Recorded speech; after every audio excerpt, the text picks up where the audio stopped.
Imagine discovering that your entire family tree isn't a tree at all. It's a loop. That your mother is also your cousin, your grandfather is your uncle, and your husband? He's your brother. This isn't the plot of some twisted royal drama. This was real life for many women born into history's most powerful bloodlines. For centuries, dynasties clung to purity with a vice grip, believing that only shared blood could preserve divine right and secure the throne. But behind the glittering crowns and royal portraits was a far more disturbing reality. Genetic decay, mental breakdowns, physical deformities, and unbearable personal suffering. Today, we're peeling back the silk curtains and stepping inside the dark, rarely spoken about world of history's most inbred women. And trust me, by the time we reach number 1, you won't look at royalty the same way again. This isn't just about old names and dusty bloodlines. It's about the cost of obsession. Royal families across Europe, Egypt, and even modern times made a calculated choice. Power over health, tradition over humanity. They believed the throne was sacred, and so only sacred blood could inherit it. But what happens when that blood becomes too pure? The answer came in the form of stillborn children, queens who lost their sanity, and young women buried before their time. These weren't just casualties of genetics. They were victims of an elite system that treated marriage like chess, where the queen rarely got to choose her move. What's more chilling? In some places, this pattern didn't end with kings and queens. It continued, hidden in remote valleys and behind closed doors, long after crowns had fallen. These women's lives serve as haunting reminders that trying to preserve a legacy often destroys the people meant to carry it. Number 10. Isabella II of Spain. Born into a web of royal entanglements, Isabella II's life was doomed from her first breath. Her father, Ferdinand VII, desperate for a male heir, reluctantly welcomed her as queen-in-waiting, but her genetics were already compromised. She was the child of an uncle-niece marriage, a twisted arrangement that made her family tree more spiral than branch. The deeper you dig, the worse it gets. Her grandparents on one side were also her great-grandparents on the other. At just 16, she was married off to her double second cousin, a union that was more political patch job than love story. 11 pregnancies followed, but only 5 children survived infancy. And even then, most historians agree that none of those children were actually fathered by her husband, whose suspected homosexuality added another layer of isolation to her already tragic reign.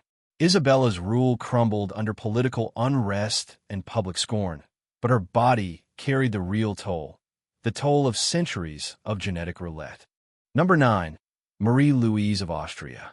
If inbreeding were a contest, Marie-Louise's family might have taken the crown. Born to double first cousins, her genetic blueprint was already collapsing before she could walk. As the eldest of 12 children, in a family where cousin marriages were standard policy, survival was not guaranteed. Only 7 made it to adulthood, and even that was seen as a small miracle. Marie-Louise herself had just 4 unique great-grandparents instead of the typical 8, the result of generations folding in on themselves. At 18, her life was handed over like a treaty. She was married off to Napoleon Bonaparte, her father's sworn enemy, not for love, but for politics and the desperate hope of producing a male heir. Imagine the pressure of being both a peace offering and a human incubator, knowing your body was built on a fragile foundation. Her life, though less tragic on the surface, was deeply shaped by the invisible weight of broken genetics. Number 8. Lorraine Whittaker. This story doesn't come from castles or palaces, but from a place far more haunting, rural isolation. Lorraine Whittaker wasn't a royal, but she is perhaps one of the most inbred individuals documented in modern history. Her family, the Whittakers of West Virginia, became infamous after a widely viewed documentary revealed the true consequences of generations of incest. Deprived of external contact, education, or choice, the Whittakers existed in a closed loop where siblings married siblings, cousins raised children together, and boundaries were all but erased. Lorraine's story is particularly harrowing. She not only lived this reality, she passed it on, She is the mother of Tiny Whitaker, often described as one of the most genetically inbred people alive today. Their story may lack thrones or titles, but it reveals a universal truth. When isolation replaces community and bloodlines turn inward, the human cost is always the same: irreversible and tragic. Number 7. Maria I of Portugal. They called her Maria the Pious, but history remembers her more for her unraveling mind than for her faith. Born in 1734 into the glittering, inbred web of Iberian royalty, Maria I was the product of a long and deliberate pattern, one where power flowed not through conquest, but through cousin after cousin, generation after generation. Her parents were first cousins, the 16th royal couple in their bloodline to do so. But Maria didn't just inherit this legacy, she doubled down on it.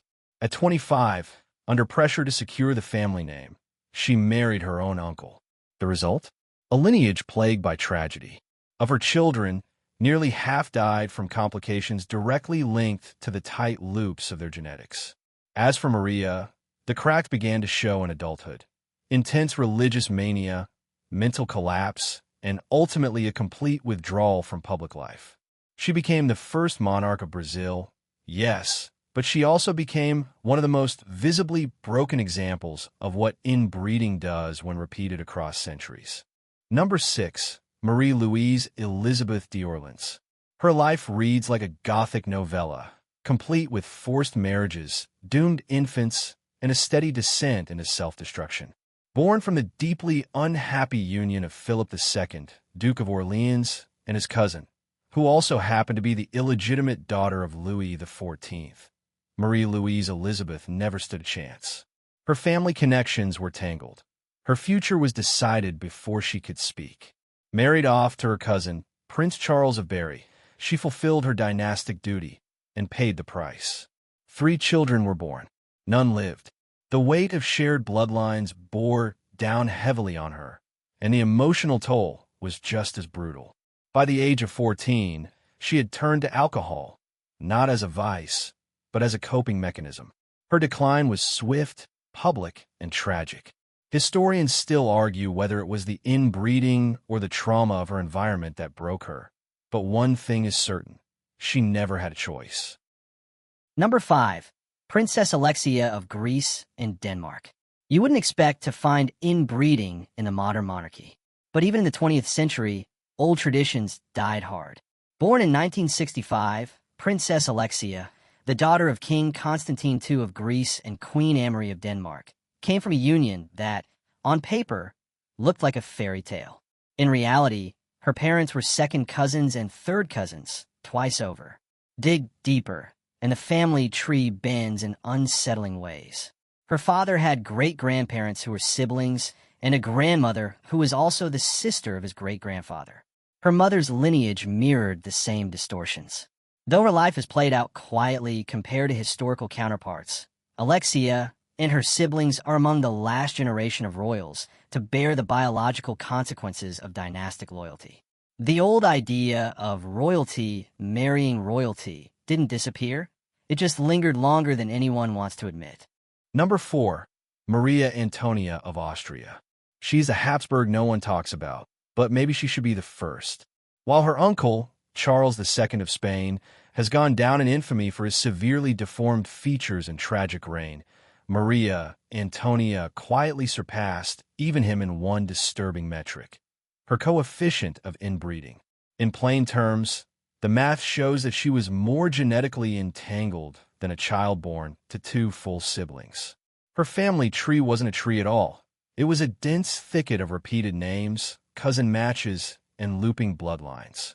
Born into the Habsburg dynasty at its biological breaking point, Maria Antonia was both its product and its warning.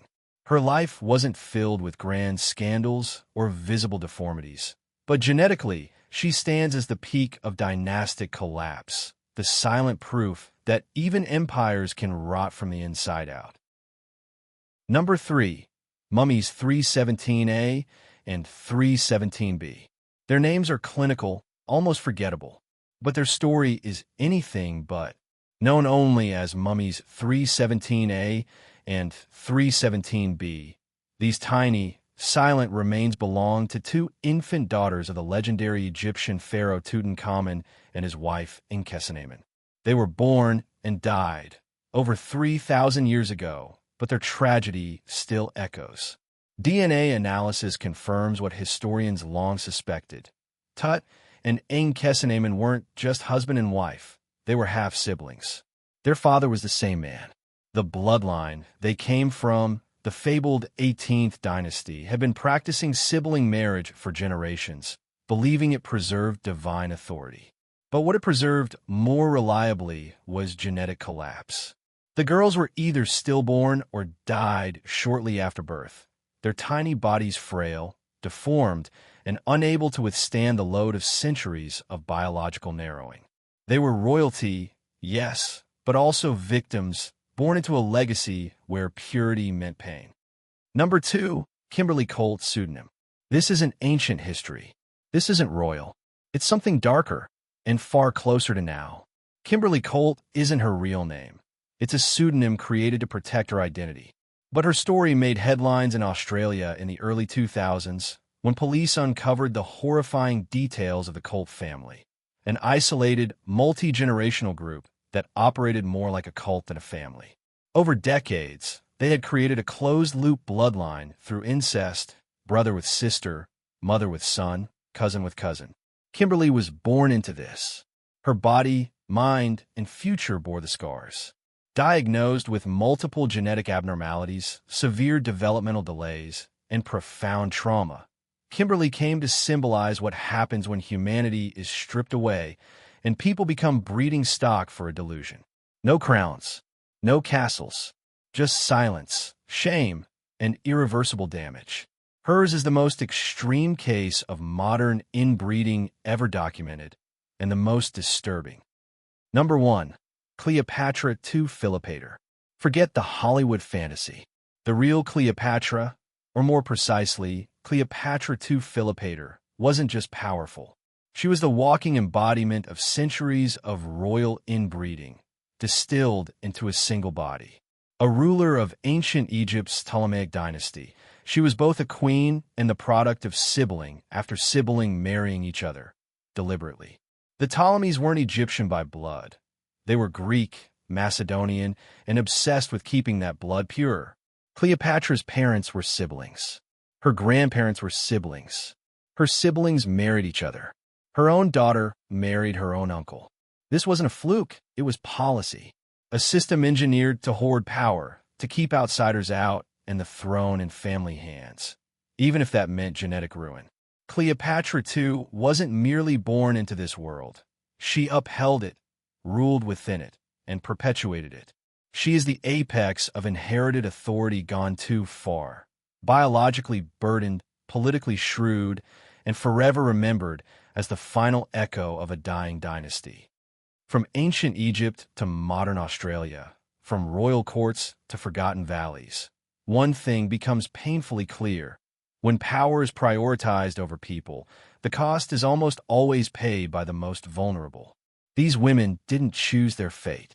They were born into systems that valued bloodlines more than lives, purity more than possibility. And while some wore crowns and commanded kingdoms, their stories are woven through with tragedy, silence, and suffering, all because their families wouldn't look outside their own lineage. History tends to remember kings and battles, but the women caught in the crossfire of dynasties and genetics, they deserve to be remembered too, not just as footnotes, but as warnings. If this journey into the hidden consequences of inbreeding shocked you, disturbed you, or simply made you think, take a second to show your support. Hit that like button. Share your thoughts or reactions in the comments. Which story stuck with you most? And if you're hungry for more dark, forgotten chapters of history, don't forget to subscribe. We've only scratched the surface.